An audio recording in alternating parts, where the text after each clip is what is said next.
eterno, te damos gracias por tus bondades, te damos gracias por este día de Shabbat, te damos gracias porque nos has bendecido con este tiempo, porque nos obligas a buscar tu rostro cada 8 días, y te damos gracias porque somos muy bendecidos, Rey. Nos disponemos en este momento a estudiar tu palabra. Te pedimos que seas tú dirigiendo estas palabras, que seas tú exhortando, fortaleciendo nuestros corazones y que podamos siempre hacer lo que es bueno delante de ti. Tu nombre es santo, Yeshua Mashiach, amén, amén. Bueno, hay 2 porciones en esta parashá sobre el Brit Hadashah. Entonces vamos a empezar con la primera y vamos a ver si alcanzamos con la segunda. Entonces la primera está en Mateo 1:18. Okay.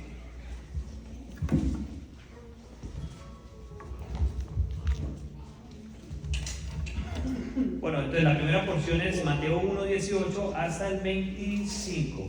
Entonces es una porción pequeña. Aparentemente no hay mucho por analizar, pero pues las apariencias a veces engañan, ¿cierto? Entonces vamos a empezar.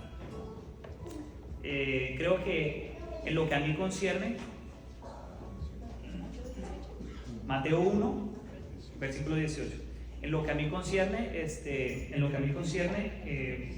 como ustedes gusten el tema de que seamos participativos o no, siempre y cuando obviamente sea con respeto, siempre y cuando sea, inclusive si lo entendemos de una manera diferente, al final lo relevante es que sea para edificación. Ya cuando una pregunta se hace sin ánimo de edificar, pues es mejor no hacerla, o es mejor hacerla en privado porque pues es normal. O sea, creo que todos tenemos preguntas y las vamos a tener siempre, ¿ok? Entonces, bueno, Mateo 1:18. Pastor, ¿me puede ayudar con la lectura, por favor? Empieza el 18 y yo le digo. Dice la palabra del verso 18 de Mateo capítulo 1, dice: el nacimiento de Yeshua fue así. Estando desposada Miriam, su madre, con José, antes que se juntasen, se halló que había concebido del Ruach HaKodesh. José, su marido, como era justo y no quería infamarla, quiso dejarla secretamente. Y pensando él en esto, he aquí un ángel de Adonai le apareció en sueños y le dijo: José, hijo de David, no temas recibir a Miriam tu mujer, porque lo que en ella es engendrado de Ruach HaKodesh es. Ok, entonces bueno, lo primero para analizar.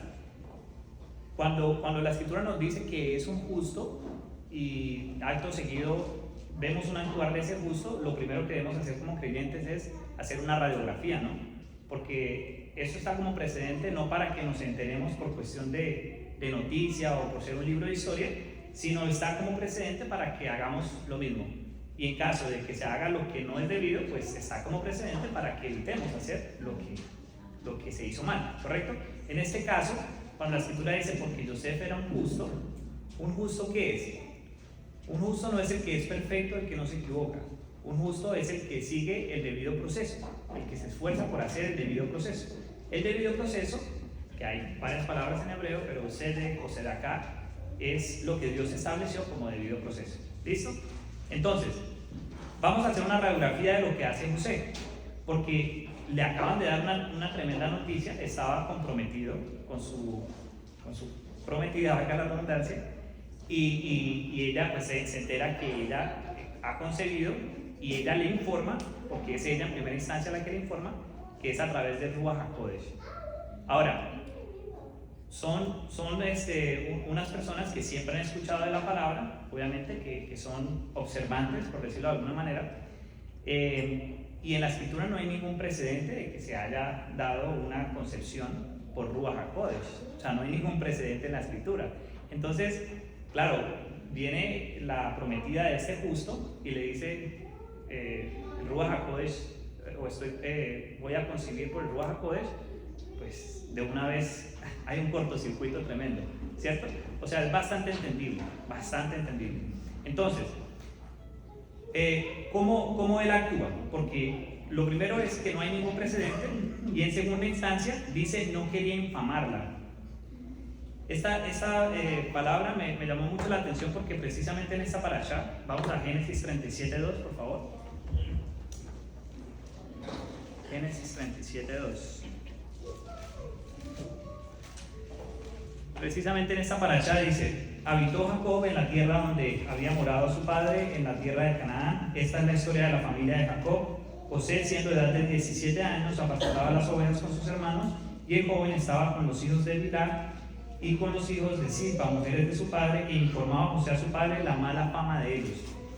Entonces, miren que José, que también era un justo, informaba la mala fama de sus hermanos. Entonces, solamente como estamos haciendo la radiografía de José, el esposo de Miriam, él no quería infamarla. Infamar significa quitarle la buena fama a alguien. ¿Ok?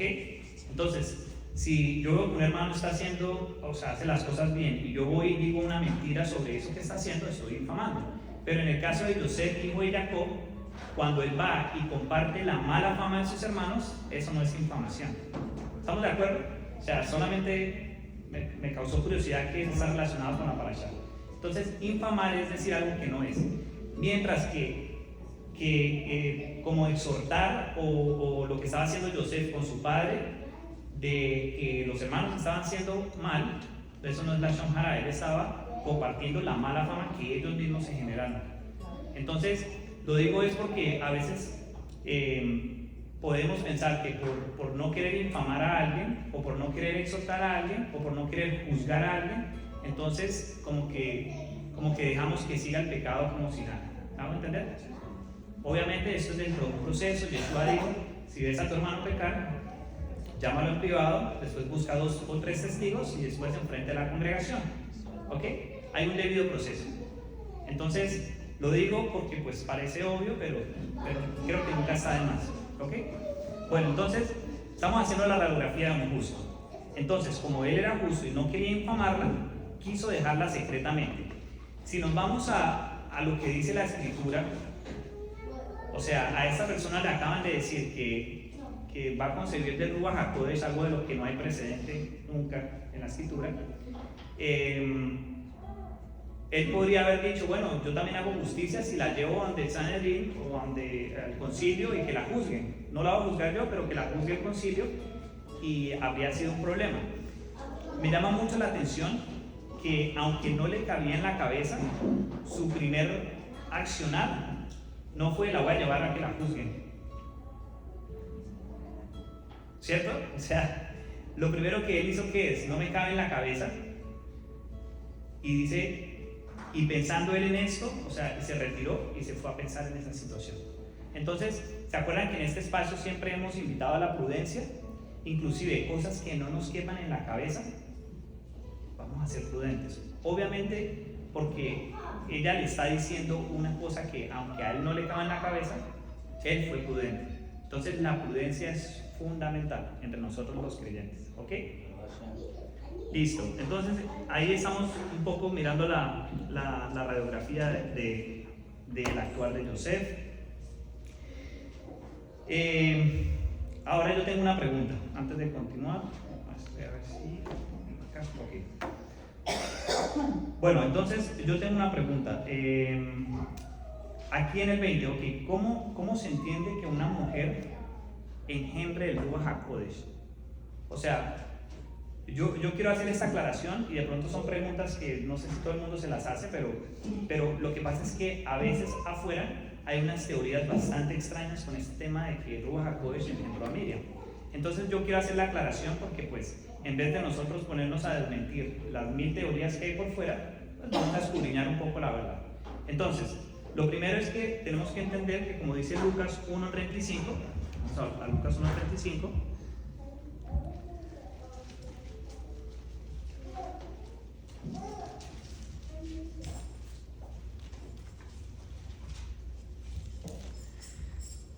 dice: respondiendo el ángel le dijo: el Espíritu Santo vendrá sobre ti y el poder del Altísimo te cubrirá. Entonces, lo primero es que, como lo hemos dicho también, que Ruach HaKodesh lo debemos entender como poder de lo alto, poder de la santidad, o sea, es poder de Dios.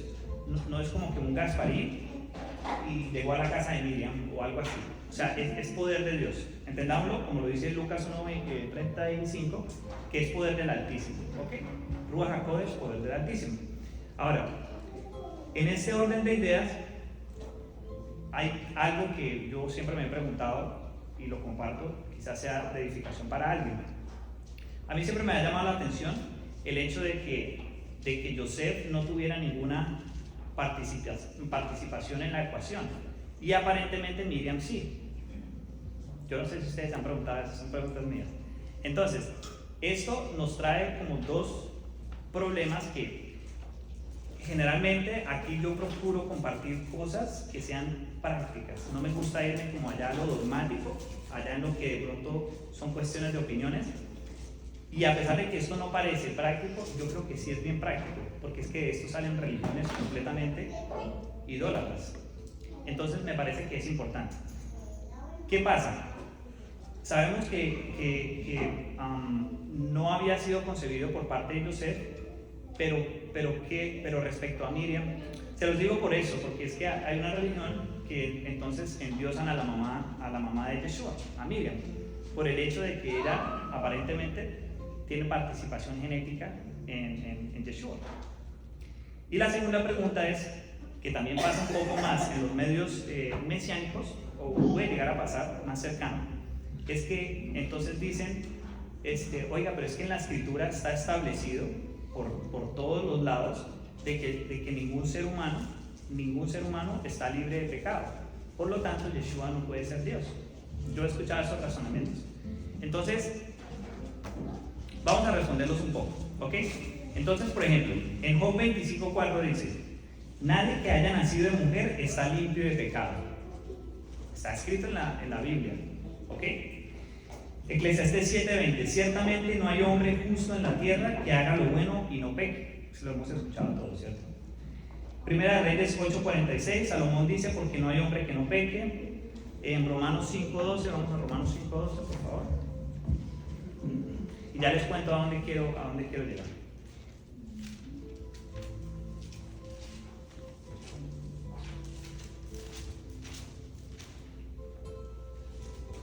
Romanos 5:12 dice, por tanto, como el pecado entró en el mundo por un hombre y por el pecado la muerte, así la muerte pasó a todos los hombres por cuanto todos pecaron. Entonces Romanos nos dice que todos los seres humanos pecamos. ¿Ok? Listo. Ahora, vamos en Salmo 51:5, esto lo dice el rey David, en el Salmo 51:5 dice, yo sé que soy malo de nacimiento, pecador me concibió mi madre. O sea, el rey David nos está diciendo, por revelación de Ruach HaKodesh, que inclusive desde el momento de la concepción ya era pecador. Y eso trae un montón de problemas del siglo XXI. O sea, por eso digo, aparentemente esto no tiene mucho en lo práctico, pero sí. Entonces alguna vez alguien me decía, bueno, Cristian, pero es que esta persona era homosexual desde que tenía 2 años, porque ella recordaba que le gustaban las mujeres. Entonces, como en la inocencia no hay pecado, y eso viene, ese comportamiento, entonces, por lo tanto, ese homosexualismo no debería estar prohibido por Dios, me decía la persona. No así con esas palabras, pero indirectamente. Entonces, miren que aquí vamos entendiendo que el pecado hace parte genéticamente del ser humano desde la concepción, bíblicamente hablando, ¿ok? Lo dice el rey David. Entonces, claro, cualquiera dice, obviamente un niño no tiene, el pecado no viene con la adolescencia, tenemos que tener eso claro, ¿sí? El pecado no es cuando el ser humano ya coge conciencia, obviamente que tiene otro grado de pecado, definitivamente, pero, por ejemplo, yo me acuerdo, yo de niño, yo soy gemelo, y yo a los 3 años iba y si mi hermano gemelo no me daba el balón, pues yo le pegaba, pues eso es pecado, por ejemplo, ¿sí? Entre muchas otras cosas, yo pienso que inclusive el tema degenerativo, lo que es cáncer, lo que es todas estas enfermedades, hacen parte del pecado. Y el rey David, más allá de mi opinión, dice que al momento de ser concebido, ya él era un pecador. O sea, ni siquiera había nacido. O sea, era un feto y ya se consideraba un pecador. Entonces, ok. En ese orden de ideas, volvamos a Mateo, por favor.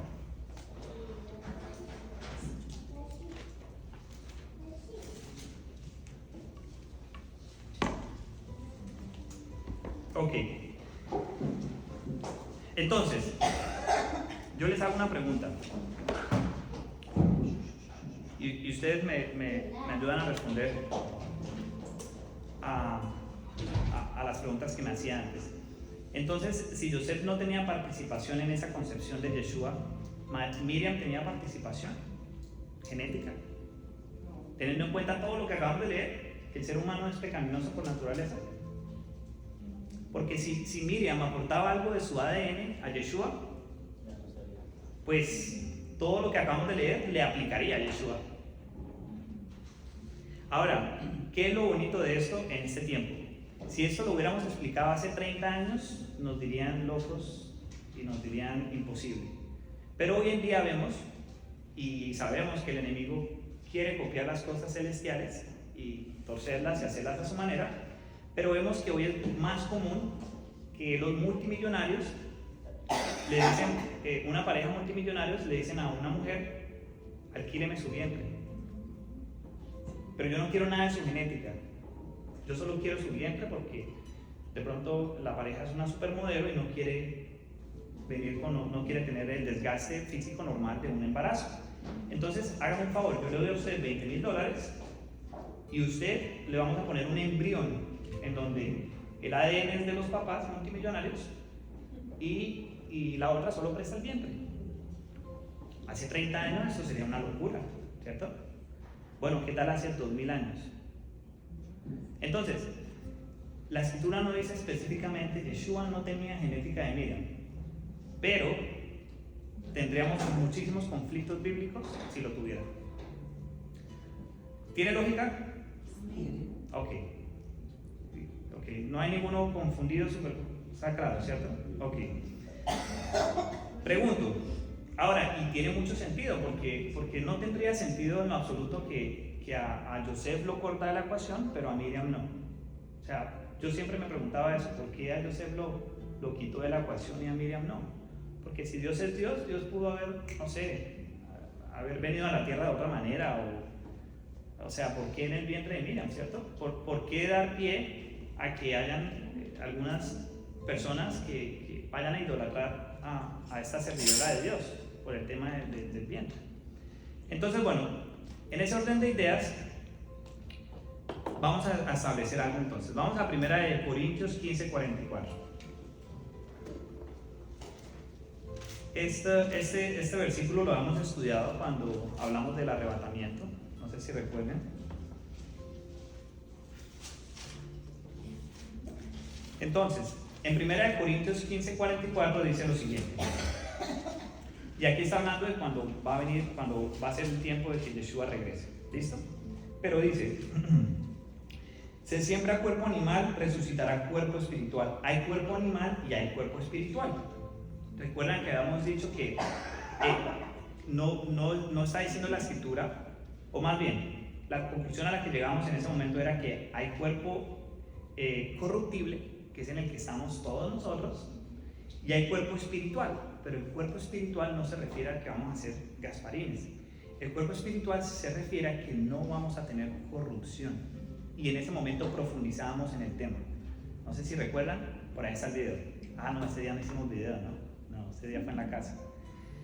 Seguimos leyendo. Así también está escrito, fue el primer hombre, Adán, alma viviente, y posterior Adán, espíritu viviente. Más lo espiritual no es primero, sino lo animal, luego lo espiritual. El primer hombre es de la tierra y el segundo es del cielo. Entonces hay un primer Adán y un posterior Adán. El primer Adán es el terrenal, que somos todos nosotros, y el posterior Adán es un cuerpo incorruptible. Listo. Hay dos Adán. ¿Listo? Entonces, ¿cuál creen que era Yeshua? El Adán espiritual. Porque el Adán animal, que dice acá en 1 Corintios 15, desde la concepción ya tiene corrupción, ya tiene pecado. ¿Cuál creen que era Yeshua? Adán posterior. Pero también, pero era un hombre. Claro, lo que pasa es que en el hebreo pasa al español como hombre, pero no hacemos la distinción de que sí, pero no. Vamos a verlo de esa manera. Romanos 7, 19, 25. Sí, Romanos 7, 19, 25.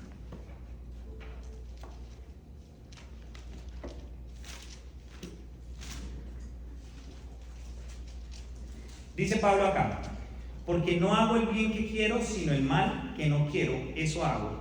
Estamos hablando de Pablo, estamos hablando de un apóstol que decía, hijitos míos, imítenme, así como yo imito a Mashiach. O sea, aquí no está hablando cualquier apasionado que se deja llevar por las emociones, aquí no estamos hablando de un adolescente o de un gentil, estamos hablando de Pablo transformado por Dios que daba ejemplo a los hermanos, ¿ok? Porque de pronto pareciera que estas palabras las dijera por ahí cualquiera que desconoce la voluntad de Dios. Dice, porque no hago el bien que quiero, sino el mal que no quiero, eso hago. Y si hago lo que no quiero, ya no lo hago yo, sino el pecado que mora en mí. Fuerte. Así que, queriendo yo hacer el bien, hago esta ley, que el mal está en mí. Estamos hablando de un hombre lleno de Ruach HaKodesh.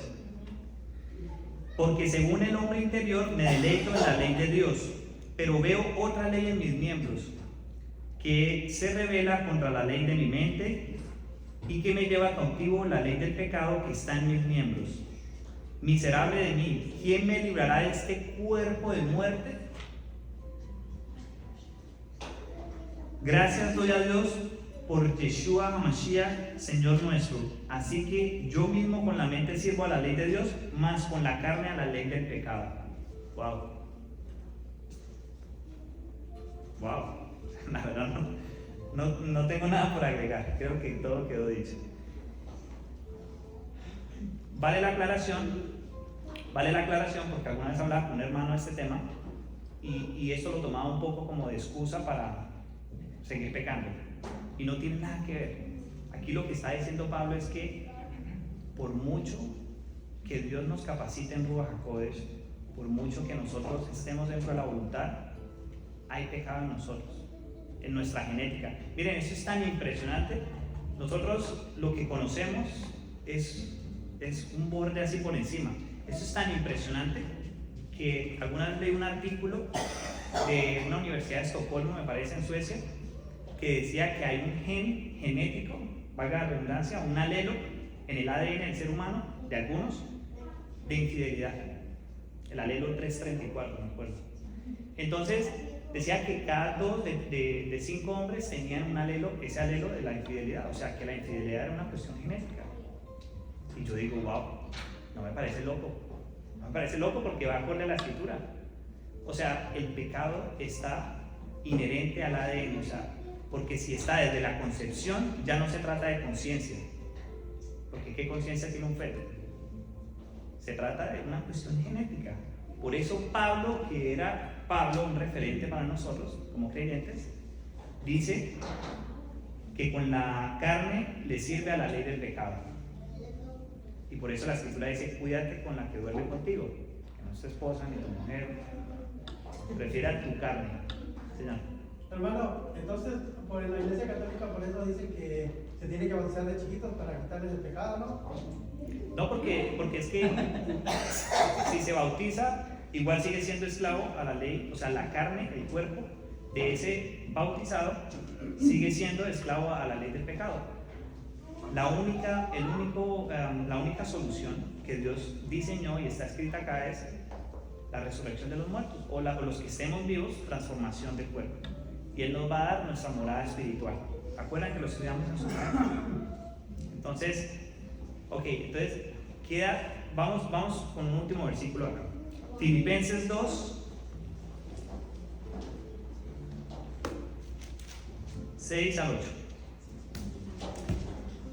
Dice, aquí está hablando de Yeshua, el cual, siendo en forma de Dios, no estimó el ser igual a Dios como cosa que aferrarse, sino que se despojó a sí mismo, tomando forma de siervo, hecho semejante a los hombres. Hechos semejante a los hombres, ¿ok? Y estando en la condición de hombre, se humilló a sí mismo, haciéndose obediente hasta la muerte y muerte de cruz. Mashiach no pudo haber tenido pecado nunca, ni en la concepción y hasta su muerte. Por eso fue obediente y por eso fue semejante al Adán, porque era un Adán, pero pero no como el Adán primero, sino como el Adán postrero, siempre. Por eso su genética no venía de acá. Por eso Miriam fue un instrumento, pero él genéticamente 100% tenía que venir del cielo. 100%, no 50%, 100%, Señor. Por eso dice que, bueno, he escuchado pues de que era el hermano pues que venía a redimir a Adán, que pecó, ¿no? Porque él no conoció pecado y solamente otro podía redimir a otro hermano. Es un problema. Mire que aquí en los círculos mesiánicos no pasa, pero si uno a veces escucha por ahí de pronto, creo que los gnósticos, entonces dicen prácticamente, bueno, si Yeshua, que era un humano, pudo llegar a esos niveles, pues yo también. Y pues la lógica tiene sentido. O sea, técnicamente, si una persona ya lo hizo, ¿por qué no nosotros podríamos haberlo hecho? Pero es que Yeshua no era una aquí, de cuerpo animal. O sea, es imposible, porque nosotros, Yeshua viene del cielo, totalmente. No 50%, 100% del cielo. Si viniera 50%, tendríamos muchos conflictos con la escritura. Ahora, al final del día, es mi perspectiva, lo veo de manera muy clara con la escritura. Si alguien dice, no, yo veo que sí tenía genética de Miriam, bueno, ok, de que lleguemos a las conclusiones claras de que Yeshua es Elohim y de que Miriam no tiene ninguna característica divina, más allá de ser una fiel sierva de Dios, no tengo ningún problema. ¿Listo? ¿Está todo claro? ¿Más o menos? Más o menos. Bueno, ahí queda para estudiar el video. Bueno, sigamos, vamos a Mateo. Sí, por eso decía que aparentemente no hay mucho para estudiar, pero yo creo que sí. De hecho, ese es el comienzo. Hay bastante, porque hay mucho también con Génesis 2, que está bastante relacionado, pero bueno, no es el tema de hoy. Listo, entonces, habíamos quedado en el 20, ¿cierto? Dice, hermano Javier, si me puede dar la lectura, por favor, desde el 21, Mateo 1, 21. ¿De cuál? Mateo 1, Juan Mateo 1. el versículo 21. Dice, y mientras él 21, ¿ah? 21, sí, señor. Ok. Y dará a luz un hijo y le pondrás por nombre Yeshua, porque él salvará a su pueblo de sus pecados. Todo esto sucedió para que tuvieran cumplimiento lo que había hablado Yahweh mediante el profeta. He aquí una virgen concebirá y dará luz a un hijo y le pondrán por nombre Emmanuel, que interpretado es nuestro Dios, está con nosotros. Y cuando José despertó de su sueño, hizo como que le había ordenado al ángel de Yahweh y recibió a su esposa, pero no tuvo intimidad conyugal con ella hasta que dio a luz a su hijo primogénito y le puso por nombre Yeshua. Amén. Bueno, entonces terminando esta radiografía que hacíamos de Yosef, un hombre justo, es bueno saber que mientras estemos dentro de la voluntad de Adonai, Él siempre nos va a redireccionar si fuese el caso. Entonces, esa es una conclusión que tenemos que poner en aplicabilidad nosotros como creyentes. ¿Listo? Entonces, busquemos el debido proceso y Adonai, si es el caso, ordena los pensamientos, dice la escritura, si es que están desubicados. ¿Listo? Ok, y aquí, bueno, el tema de que Manuel ya lo hemos hablado alguna vez, Manuel y Yeshua, ¿cierto? Ya lo hemos hablado. ¿Un título? Sí, el nombre, sí, son títulos como cuando en Isaías es llamarán su nombre admirable, Padre de la eternidad, etc. Entonces, bueno. ¿Hijo del hombre? ¿Cómo? Como el hijo del hombre, como dice el hijo del hombre. Sí, bueno, digamos que ese no es como un nombre, no es como un nombre que estaba profetizado, pero sí, también es un título, sí, el hijo del heredero o el que porta, el portador. Entonces, cuando dice que en él habita corpóreamente toda la plenitud de la deidad, ese es el sinónimo del hijo del hombre. O sea, el que porta la deidad es como Dios disminuido, como la escritura dice que él se iba a humillar y iba a venir. Bueno, la segunda porción, de aquí está todo claro, ¿cierto? Pues, ok. Entonces, la otra porción es Hechos 7. Vamos a Hechos 7, por favor. La verdad que es temas de pronto que son tan, no sé si habían escuchado de pronto antes como esa perspectiva, pero a pesar de que es un tema que de pronto puede ser no tan común, pues me alegra que esté claro. Bueno, estamos en Hechos 7, del 9 al 16. Entonces, hermano Tom, ¿me ayuda por favor con la lectura? Hechos 7, del 9 al 16. ¿El 9 al 16? Sí, señor. Dice los patriarcas, 7, 9 al 16, ¿no? Sí. Los patriarcas, movidos por envidia,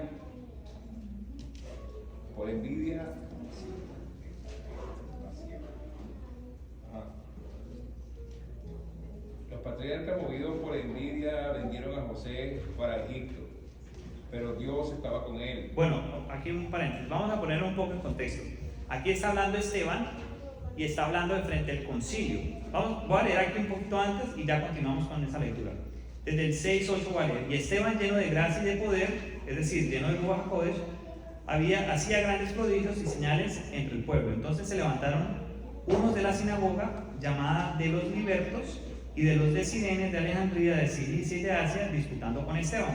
Pero no podían resistir a la sabiduría y al Ruach con que hablaba. Entonces sobornaron a unos para que dijesen que le habían oído hablar palabras blasfemas contra Moisés y contra Dios. Esto es crear mala fama, eso sí es infamar, lo que decíamos ahorita. Y soliviantaron al pueblo, a los ancianos y a los escribas, y arremetiendo le arrebataron y le trajeron al concilio. Y pusieron testigos falsos que decían: este hombre no cesa de hablar palabras blasfemas contra este lugar santo y contra la ley. Pues le hemos oído decir que este Yeshua de Nazaret destruirá este lugar y cambiará las costumbres que nos dio Moisés. Interesante eso, ¿no? O sea, estaban los falsos testigos. Si un falso testigo dice que Yeshua iba a destruir este lugar y que iba a cambiar las costumbres de Moisés, significa que pues, lo verdadero es que ni lo iba a destruir ni que ni iba a cambiar las costumbres de Moisés, ¿no? Es como sentido común. Entonces todos los que estaban sentados en el concilio, al fijar los ojos en él, vieron su rostro como el rostro de un ángel. Tremendo. Y dice 7:1. El sumo sacerdote dijo entonces: ¿es esto así? Yo no sé ustedes, pero a mí me llama mucho la atención que lo están infamando, lo ponen en frente de la autoridad de Israel, que es el concilio, los sacerdotes y el sumo sacerdote, los falsos testigos, los demás hermanos, y le dicen: ¿es esto así? Ya no sé, cualquiera de nosotros habría dicho: no, eso no es así. ya, pero él lo que hace es que obviamente está lleno de Ruach HaKodesh, y empieza Dios a través de Esteban a dar un recital de toda la escritura, y habla más de 50 versículos, y empieza desde Génesis hasta ese momento, hasta donde les dice: ¿a cuál de los profetas no persiguieron vuestros padres y mataron a los que anunciaron de antemano la venida del justo, de quien vosotros ahora habéis sido entregados y matadores? Vosotros que recibiste la Torá por disposición de ángeles y no la guardasteis. O sea, tremendo, ¿no? O sea, a mí me llama la atención porque cualquiera humanamente diría: no, me están difamando. Pero él no pensó en excusarse, no. O sea, no sé, me llama mucho la atención. Lo que acaba de leer el hermano. Entonces en el 9 dice: los patriarcas movidos por envidia vendieron a José para Egipto, pero Dios estaba con él. Entonces, fundamental esa frase. O sea, nosotros como creyentes tenemos que buscar, cuando dice la escritura buscar, recuerden que hemos dicho es responder el llamado que Dios nos ha hecho, y asegurarnos en la medida de nuestras posibilidades que Dios esté con nosotros. Y eso me acuerda a las palabras de Moshe, cuando dice que si tu presencia no ha de ir conmigo, no nos saques de aquí en Egipto. Nosotros tenemos que tener esa capacidad como creyentes de movernos siempre delante de la presencia de Dios. Cuando nos empezamos a desviar, empezamos a ver unas consecuencias importantes. Entonces tenemos que siempre, cualquier decisión que tomemos, sea respecto al trabajo, que es que voy a ganar el triple, pero solo trabajo un Shabbat al mes. Miren, ese tipo de decisiones son pésimas. Se los digo porque yo ya las he tomado y me ha ido pésimamente, porque Dios, al que es hijo, disciplina. Entonces, habrá gente afuera que trabaja los sábados y le va muy bien y aparentemente todo está muy bien. Pero si no es hijo, pues... De hecho, nosotros como creyentes es mejor como dice Yeshua, en la escritura es mejor que nos discipline ya en esta vida, porque recuerden lo que hablábamos de Capernaum y Sodoma, ¿no? Dice, allá en el juicio venidero, Capernaum va a tener un juicio peor que Sodoma y Gomorra, porque ellos ya tuvieron un juicio acá. Entonces, o sea, que Dios nos vaya redarguyendo, nos vaya exhortando acá, tenemos que verlo con buenos ojos. Pero tengamos la claridad de que es delante de Dios que queremos caminar. Esto suena como que todos lo sabemos, pero en la vida práctica como que se nos olvida a veces, se nos olvida. Y yo se los digo, yo sé por qué se los digo. Entonces tenemos que estar recordándolo siempre, siempre, delante de Dios, que Dios esté con nosotros. Siga, hermano. A ver, 10. El 10. Y le libró de todas sus tribulaciones y le dio gracia y sabiduría delante de Faraón, rey de Egipto, el cual lo puso por gobernador sobre Egipto y sobre toda su casa. Vino entonces hambre en toda la tierra de Egipto y de Canaán, gran tribulación, y nuestros padres no hallaban alimento. Mire, una cosita ahí.